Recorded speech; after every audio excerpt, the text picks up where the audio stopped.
LA for inviting me over to speak. And the truth of the matter is, I had something to talk about, and I changed it just as soon as I got here, because I said, what we really want is a positive message, right? Everybody's right now kind of feeling bad. We lost the election and all that good stuff. We didn't lose the election, okay? We didn't lose the election.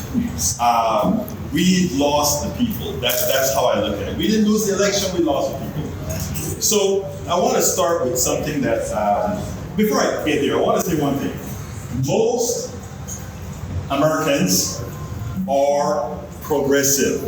Yes. I want you to keep that in your head. Yeah. Most Americans are progressive. Our MAGA friends, our MAGA brothers and sisters, I know you don't like that, our MAGA brothers and sisters, they are progressive. You go ahead and you start asking questions and you find out, guess what? These people are just like me. I know it's hard for us to accept that, but I try to talk to just about everybody. And when I get folks singularly separated from their group, the one thing I realize is that all of us basically, except for certain key issues, we pretty much think alike. I was on the radio talking about Donald Trump for a long time, right? And I also spoke a whole lot about how big this election was going to be. And guess what else I said? We are going to win this election big. Democrats are going to win this election big. I made bets on it. I betted on winning this election big. And the truth of the matter is, the problem that I had is I completely misunderstood what the population really looked like. I live in Kingwood. First of all, I'm looking at this place in Kingwood, right? This looks like America. We have all kind of folk in here. All kind of folk in here, right? But I want to say something to my white brothers and sisters, first of all. This is important. How the hell do you do it in Kingwood? How do you do it in Kingwood? That means you are special. To go against peer pressure, living in a place like Kingwood, you guys around here are special folks. That's the first thing I want to say. I want to put out there. Because it is not easy being able to say, I'm going to jump on the bandwagon that is more comfortable for me to jump on. And I'm looking around, and he didn't do it. I'm going to tell you a little story.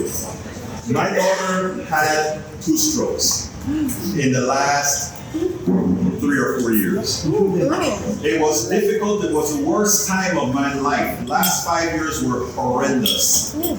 Taking care of her and bringing her back, all that good stuff. Then, this is the first Christmas that we could sit down. We normally have a whole bunch of folks over for Christmas. This time we had 9 people. 9 people over for Christmas. It was 4.5 immigrants and 3.5 Americans. I figured by now you can figure that Ashley is a half.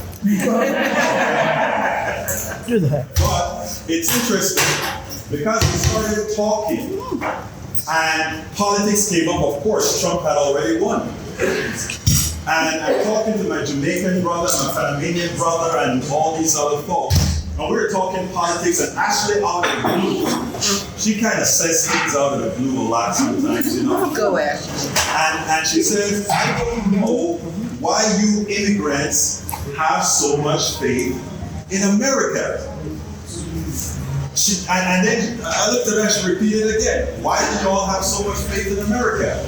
She's a millennial. We're all grown. She's a millennial. So I looked at Norman, my buddy from Jamaica, and I said, she doesn't get it. We came over here based on what America said it is. She knows, or what it is supposed to be. She knows she's lived America her entire dream, her entire life. So I came back and I said to her, let me tell you one thing though. Those of us who came over here from Panama, Jamaica, Costa Rica, or wherever we came from, we came over here knowing that it wasn't going to be easy, and whatever it is, we were kind of like stuck here, you know? And therefore, for us, it's not about just throwing our hands up in the air. It's actually about making America live up to who America says it is. Make sure it lives up to who it is. What does that mean, though? What does that really mean? That means actively participating in the American dream. That's what it means. It means never giving up. My daughter was right in her belief, but she was wrong in moving forward. You have to stay in the game. And that's what we do. More so, a lot of us come over here and get it done. Now, I want to ask the question, why did Kamala Harris lose? Why do you think she lost? What else? She had 3 things against her: black, woman, and progressive. Right, okay.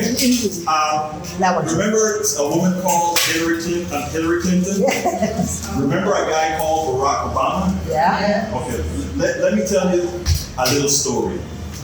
I remember when Barack just came out, and Barack went to all the universities in Texas. TSO, that's what it used to be called, Texas State University. Remember, it wasn't called what it is now. University of Texas, and all these universities. And all these folks from Kingwood, the kids came home and they brought Obama's book and they talked about this guy named Obama, this black dude named Obama. They brought him, and in Kingwood, I started going to all these people's homes in Kingwood. I was first a Hillary Clinton supporter before I was a Barack Obama supporter. I never thought Barack Obama had a chance in hell. Okay? I was a Hillary Clinton supporter. And I remember after Brother Clinton said something that pissed me off, I then moved on to Obama. But then, in Kingwood, you had all these Republicans in Kingwood having parties for Obama. Yes. And I went to a lot of Republican homes having parties for Kingwood. And I remember going home to my wife one time and I said, this stuff scares me. This can't last. How can this guy in Republican land be doing the way he's doing? And she said, well, you never know, maybe things have really changed. I wasn't buying into the change quite yet. I wasn't buying into the change quite yet. But anyhow, so the election went on, and by the time he won the primary and he was going against it, he was McCain, and they were doing canvassing all over the country. And I remember, I still didn't think, even though I was supporting him, I didn't think, well, he's going to win against this guy. So I'm watching the news, and they were canvassing in Pennsylvania. And they walked up to this home in Pennsylvania, and they asked the woman who was at the door, who are you voting for? Okay? The woman turned around to her husband. Women, don't look at me. I didn't think. But the woman turned around to her husband and said, honey, who are we voting for? Exactly. And the guy said, let them know we're voting for the N guy. I want y'all to digest that. And because I'm bringing that forward, okay? I'm bringing that forward. So Barack Obama goes ahead and he wins the election. I want you to remember everything that occurs at the transition between Republicanism and Democratic transition, between Bush, Obama, between Trump and the next one. It's always seemed like the Democrat elected when they have to clean up something, right? But anyway, it turns out that that's what he said, Obama won the election. Hillary comes. Let's be clear here. Hillary still won the election. Yeah. Right? There's no bones about it. Hillary won the election. It's a crazy thing about the Electoral College. All of you know about that, why she didn't win, etc. but she won by 3 million votes. Here comes Kamala. Kamala is running after Biden. And Kamala gets the third most votes ever gotten in American history. And still lost the election by 1.5 points. What was the difference between Obama, Kamala, and Hillary? So 19 million people did vote. That is correct. But there's another thing about the economy. Remember what it was supposed to be, right? Remember that stuff called the price of eggs? Oh, yeah. The price of eggs. That did her in, right? Did that do Kamala in? The price of eggs, the economy did her in? That's what everybody said, the price of eggs. Because nobody wanted to confront the truth about why she lost. She lost because, 1, she's a woman. 2, because she's black and Asian. And 3, well, we know what the other one is. Okay? So, what's the proof? Because she's a progressive. Yeah. Not just say Okay. that. I said that. I'm so proud of myself. No, that is okay. So I think one of the things that we have to get is that the economy, let me put it worse. The reason I brought those 3 up, if the economy was bad, there's a better chance that Kamala would have won. Think about that. They made it the economy that was the issue, but if the economy was bad, Obama was bad during the coming of Obama. This guy said, I will vote for the end because of my personal economy. Nobody had to worry about their personal economy. They knew the truth. But what the news tell us all of the times is that, well, it was the economy, because nobody wants to tell the truth. So let's come to the present. And this is the part that I really want to get to. Right now that we have Donald Trump in power, I think right. Donald Trump understands America better than anybody else. Okay? Donald Trump understands America better than everybody else. Because what Donald Trump understands is this. What is the 3 letters that everybody's talking about right now? Let me hear it. DEI. DEI. Why do you think he's using DEI? But the thing about it is, it's not, he's using DEI not for the racists. He's using DEI for those people that are scared. Right. Okay? DEI is not for the racists. DEI is for the scared folks. Because I'll tell you what, when times get hard, whenever times get hard, everybody looking for the boogeyman. And if I am the one losing the job, I want to find that boogeyman. And the boogeyman can be the Mexican, the black man, the boogeyman can be anything. So what it's trying to do is put white people in fear. They want you to be fearful. They want you to look at me and say, oh my God, that big black dude, I am scared of him. That's what they want to do. When I come to you guys, that is where all of you come in. Because the only way to fight this is for other people who look like you to realize that you know better than they do. Amen. Okay? It is going forward for us to win this battle. You know, remember when all the stuff was going on? I'll come to you in a minute. What's this? Oh, okay. The question used to be, who is the swing voter, or who is the voter that makes the difference? I want to tell you something, white women, the real swing voter is you guys. Okay, and by the way, let me just tell you first of all, and for everybody listening to me, I think one of the stupidest things on the planet is race. But we live in a racialized society. So I got to get and talk about that stupid issue. That is the most silly subject to talk about. But that said, I think it's important for us going forward and this is specifically to white women and also white guys.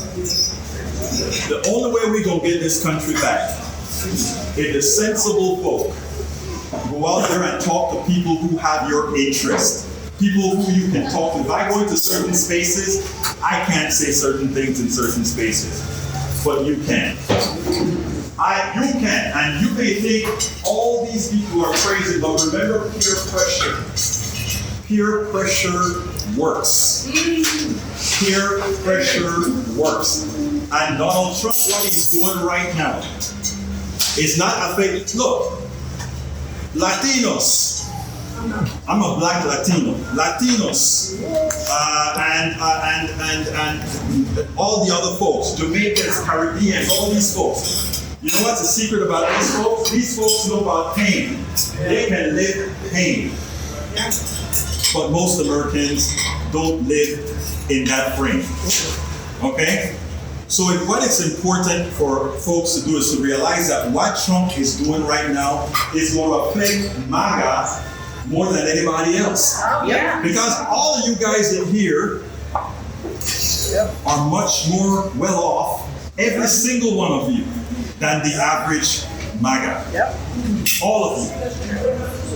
And the fact of the matter is, when his stuff starts to hurt them, that is the open door for all of them. Exactly. That is the door that we have to wait for. And as soon as that door opens, you can't be there to say, I told you so. You have to be there giving them a place to land. Okay? You have to be there giving them a place to land. And that place to land is what's going to make the difference. A lot of people are worried about, is the country over? Hey, there's the Red Scare. I didn't live the Red Scare. Too young for the Red Scare. But the Red Scare, I can imagine how those people felt. A lot of the feelings are the way we feel now.